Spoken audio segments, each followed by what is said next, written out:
नमस्कार दोस्तों, मैं हूं आपका दोस्त अतुल और स्वागत करता हूं आप सभी का लक्ष्य सफलता की चौखट के ऑनलाइन प्लेटफॉर्म पर। मॉडर्न हिस्ट्री के अंतर्गत क्रांतिकारी आंदोलनों का ये चौथा वीडियो है, जिसमें हम विदेशों में होने वाले क्रांतिकारी आंदोलनों के बारे में बात करेंगे। हमने अपने पिछले वीडियोज में आधुनिक भारत के अंतर्गत प्रथम चरण में होने वाले क्रांतिकारी आंदोलनों में पहला पोर्शन, जिसमें हमने भारत में होने वाले क्रांतिकारी आंदोलनों की बात की थी, उसके अंतर्गत 3 वीडियो हमने कंप्लीट किए हैं। ये चौथा वीडियो है जिसमें हम विदेश में होने वाले क्रांतिकारी आंदोलनों को एक ही वीडियो में कंप्लीट करेंगे। अपने अगले वीडियो में हम द्वितीय चरण को पूरा एक ही वीडियो में कंप्लीट करेंगे। तो चलिए प्रारंभ करते हैं। विदेशों में होने वाले क्रांतिकारी आंदोलनों को हमने मुख्य रूप से 3 भागों में बांटा है। पहले नंबर पर यूरोप में होने वाले क्रांतिकारी आंदोलन, इसमें India home rule society, Madan Lal Dhingra, madam Bhikaji Cama आदि के बारे में बात करेंगे। द्वितीय में अमेरिका व कनाडा में होने वाले और तृतीय में अफगानिस्तान में होने वाले आंदोलनों की बात करेंगे। तो प्रारंभ करते हैं यूरोप से। यूरोप में सबसे पुरानी जितनी भी विदेशों में क्रांतिकारी संस्थाएं हैं, उनमें सबसे पुरानी जो संस्था थी 1905 में श्यामजी कृष्ण वर्मा के द्वारा स्थापित की जाती है। संस्था का नाम है इंडिया होम रूल सोसाइटी। इसका टाइम पीरियड पूछा जा चुका है एग्जाम में, ध्यान रखिएगा। 1905 में यह भारत की विदेशों में सबसे पुरानी क्रांतिकारी संस्था है। और जब यह संस्था सबसे पुरानी है, इसी वजह से श्यामजी कृष्ण वर्मा को फादर ऑफ रिवॉल्यूशनरीज कहा जाता है, क्रांतिकारियों का पिता कहा जाता है। इन्होंने एक न्यूज़पेपर निकाला, इंडियन सोशियोलॉजिस्ट, ये बहुत ही इंपॉर्टेंट है। साथ ही 1905 में इन्होंने इंडिया हाउस नामक एक हॉस्टल की स्थापना लंदन में की थी। और ये हॉस्टल धीरे धीरे करके भारतीय क्रांतिकारियों या कह सकते हैं भारतीय छात्रों का एक जमघट बन गया। और वहां पर शिक्षा के उद्देश्य से भी वो इकट्ठे होते थे, साथ ही साथ क्रांतिकारी गतिविधियों को करने का एक प्रमुख केंद्र बन गया। यहीं पर रहकर वी डी सावरकर अपनी बहुत ही इंपॉर्टेंट किताब जो 1857 विद्रोह के ऊपर लिखी जाती है, उसको लिखते हैं। इसके बारे में हम पहले आपको बता चुके हैं। आगे चल करके यहाँ पर एक महत्वपूर्ण घटना घटेगी। मदन लाल ढींगरा, ये उनका तस्वीर है। इन्होंने इंडिया ऑफिस के राजनीतिक सलाहकार कर्जन विली की हत्या कर दी थी 1909 को गोली मार करके। इसी कारण इनको गिरफ्तार किया जाता है और इनको फांसी की सजा मिलती है। ब्रिस्टल में इनको राम मोहन राय की कब्र के बगल में दफना दिया जाता है। हमने आपको पहले ही बताया था कि राम मोहन राय की कब्र ब्रिस्टल में स्थित है। जब ऐसी घटना होती है तो इंडिया हाउस के ऊपर कहर टूट पड़ता है ब्रिटिश सरकार का, और ब्रिटिश सरकार ने वहां से सबको चुन चुन करके पकड़ा। तमाम सारे लोग फरार हो गए। उन्हीं में से वी डी सावरकर को भी पकड़ा जाता है। और वी डी सावरकर को हम पिछले वीडियो में आपको बता चुके हैं कि नासिक षड्यंत्र केस के अंतर्गत गिरफ्तार किया जाता है।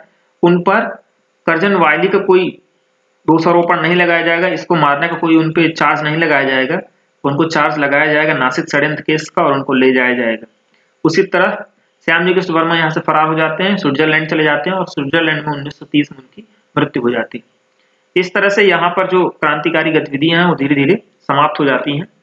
दूसरे नंबर पर हम मैडम भीकाजी रुस्तम की आरकामा की बात करेंगे। इन्हें भारतीय क्रांति की मां कहा जाता है, मदर ऑफ इंडियन रिवॉल्यूशन कहा जाता है। पेरिस में ये रहती हैं, श्यामजी कृष्ण वर्मा के सहयोगी हैं। कैसे यूरोप में पहुंची उसकी स्टोरी नीचे लिखी हुई आप पढ़ सकते हैं। इनका सबसे इंपॉर्टेंट जो काम है उस पर हम बात करते हैं। स्टुटगार्ट जर्मनी में एक स्थान है। 1907 में अंतरराष्ट्रीय समाजवादी कांग्रेस नामक एक सम्मेलन आयोजित किया जाता है। वहां पर भारतीय प्रतिनिधि बनकर ये जाती हैं और जा करके देश का सबसे पहली बार जो तिरंगा है, सबसे पहला भारतीय तिरंगा फहराती हैं। ये हाथ में लिए हुए, उनकी तस्वीर भी है। इस तिरंगे से प्रश्न कई सारे पूछे जाते हैं, उन पर ध्यान देना है। पहला प्रश्न पूछा जाता है कि इसका रंग कौन कौन से 3 रंग थे। तो रंग यहाँ पर क्लियर करके दिखाए गए हैं। आपको ट्रिक ध्यान रखना है, यह जो तिरंगा था वो पहला था, पा और हा और ला था, उसी से आपको कलर निकाल लेना है।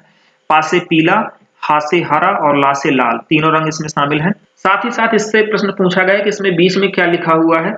तो बीच में वंदे मातरम लिखा हुआ, ये भी ध्यान रखना है। ये बहुत प्रश्न पूछा गया है। किसकी मदद से इन्होंने इसको डिजाइन को तैयार किया था? सरदार सिंह राणा की मदद से। इसके अलावा और भी थोड़ा डिकोड करते हैं तिरंगे को। इसमें जो हरा रंग है वो मुस्लिमों को प्रदर्शित करता है, पीला रंग हिंदुओं को प्रदर्शित करता है और जो गेरुआ रंग है बौद्धों को प्रदर्शित करता है। साथ ही साथ इसमें जो चांद सूरज बने हुए हैं तो चांद मुस्लिमों से संबंधित है, जबकि सूरज हिंदुओं से संबंधित है। इसमें 8 आपको कमल दिखाई दे रहे होंगे। ये 8 कमल 8 प्रोविंसीज को प्रदर्शित करते हैं। उस समय 8 प्रांत थे, उन 8 प्रांतों को प्रदर्शित करते हैं। जेनेवा से इन्होंने वंदे मातरम नामक समाचार पत्र भी निकाला। चलते हैं अमेरिका व कनाडा में होने वाले क्रांतिकारी आंदोलनों की बात करते हैं। इस स्लाइड से काफी सारे क्वेश्चन पूछे जाते हैं जिन पर हम लोग ध्यान नहीं देते हैं ज्यादा, एक एक करके आपको रटना होगा। जीडी कुमार ने कनाडा में स्वदेश सेवक गृह नामक संस्था को स्थापित किया और स्वदेश सेवक नामक अखबार भी गुरुमुखी लिपि में निकाला। गुरुमुखी का मतलब पंजाबी जो लिपि होती है। तो जीडी कुमार कभी भी आए, स्वदेश सेवक गृह और स्वदेश सेवक दोनों एक ही जैसे नाम है, आपको ध्यान रखना है। रामनाथ पुरी ने 1907 में सैन फ्रांसिस्को उत्तरी अमेरिका महाद्वीप या कह सकते हैं यूएसए के पश्चिमी तट पर स्थित है, वहां पर इंडिया एसोसिएशन नामक संस्था और सर्कुलर ए आजादी नामक समाचार पत्र निकाला। ये दोनों ही चीजें बहुत ही इंपॉर्टेंट है, बहुत ही ज्यादा पूछी जाती हैं। उसी तरह से 1908 में तारकनाथ दास व जीडी कुमार, ये तारकनाथ दास ये है आप उनका तस्वीर है, जीडी कुमार ये ऊपर वाले आपके होगा। इन दोनों लोगों ने मिल करके सिएटल अमेरिका में एक स्थान है यूनाइटेड इंडिया हाउस नामक क्रांतिकारी संस्था को स्थापित किया और फ्री हिंदुस्तान ये न्यूज़पेपर भी बहुत इंपॉर्टेंट है, इसको भी प्रकाशित किया। आगे चलते हैं, गदर आंदोलन की बात करते हैं। 1913 में, ये डेट भी आपको ध्यान रखना है, 1913 में सैन फ्रांसिस्को काफी इंपॉर्टेंट है। यह भी प्रश्न पूछा जा चुका है पीसीएस में कि सैन फ्रांसिस्को किस तट पर स्थित है, पश्चिमी तट पर स्थित है, ध्यान रखना है। ज्योग्राफी में हमने आपको बताया भी है। यहाँ पर गदर पार्टी की स्थापना करते हैं लाला हरदयाल, ये लाला हरदयाल का तस्वीर है, गदर पार्टी की स्थापना करते हैं और इसी पार्टी के द्वारा चलाया जाएगा जो मूवमेंट, उसी को गदर आंदोलन कहा जाएगा। पार्टी का अध्यक्ष सोहन सिंह भाकना, उनका तस्वीर है, इनको बनाया जाता है और मंत्री लाला हरदयाल को बनाया जाता है। लाला हरदयाल ने एक और काम किया था, 1916 में इन्होंने बर्लिन में भारतीय स्वतंत्रता समिति की भी स्थापना की थी। इस गदर पार्टी का मुख्य काम जो था वो गदर नामक समाचार पत्र निकालना था और इसी वजह से बाद में इस पार्टी का नाम गदर पार्टी पड़ जाता है। इन्होंने किन किन भाषाओं में अपने न्यूज़पेपर को निकाला था, ये प्रश्न बहुत ही ज्यादा पूछा गया है। 6 भाषाएं को जोड़ा बना करके तैयार करना है, एक भाषा अलग से तैयार करना है। हिंदी और अंग्रेजी का जोड़ा बनाइए, 2 हो गई। एक ही जगह पर मराठी और गुजराती लोग रहते हैं, उनको जोड़े बनाइए। पंजाबी और उर्दू, पंजाबी को दिमाग में रखिए, सिख और उर्दू मुस्लिम, इस तरह से जोड़ा बना लीजिए। 6 भाषाएं हो गई। एक पश्तो जो अफगानिस्तान के आसपास बोली जाने वाली भाषा है, इन 7 भाषाओं को रट लेना है। कैसे क्वेश्चन पूछा जाता है, 3 भाषाएं यहां से उठाकर रख दी जाती हैं, एक भाषा बाहर से रखी जाएगी, पूछ लिया जाएगा किस भाषा में गदर नामक समाचार पत्र को नहीं निकाला गया था। पत्र का उद्देश्य क्या था, ब्रिटिश शासकों की जो भारतीय सेना है उसमें सिख जो लोग शामिल थे सेना में, उनको वहां से हटा करके उनके अंदर विद्रोह की भावना पैदा करके क्रांति के लिए उनको प्रेरित करना था। लेकिन धीरे धीरे करके 3 घटनाएं होती हैं और इन 3 घटनाओं के परिणाम स्वरूप ये आंदोलन, गदर जो आंदोलन है वो भी धीरे धीरे समाप्त हो जाता है। फर्स्ट वर्ल्ड वॉर स्टार्ट हो चुका था, इस वजह से क्रांतिकारियों को वहां पर चुन चुन पकड़ा जा रहा है। लाला हरदयाल को भी गिरफ्तार कर लिया जाता है और साथ ही साथ कामागाटा मारू प्रकरण, जिसको हम आगे भी पढ़ेंगे, वो भी काफी इंपॉर्टेंट रोल प्ले करेगा इस आंदोलन को समाप्त करने के पीछे। कामागाटा मारू प्रकरण क्या है, कामागाटा मारू प्रकरण से सबसे ज्यादा प्रश्न पूछा जाता है, कामागाटा मारू क्या है। तो कामागाटा मारू एक जहाज है, आपको ध्यान रखना है, और एक जापानी जहाज है। ये घटना कब हुई थी, ये इससे प्रश्न आपसे पूछा जाता है 1914 को। सिंपल सी कहानी समझ लीजिए, कनाडा में भारतीय जो सिख हैं या भारतीय लोगों की जनसंख्या लगातार बढ़ रही थी। उनकी पॉपुलेशन बढ़ने से कनाडाई जो लोग थे, वो सरकार थी वहां की, वो परेशान थी।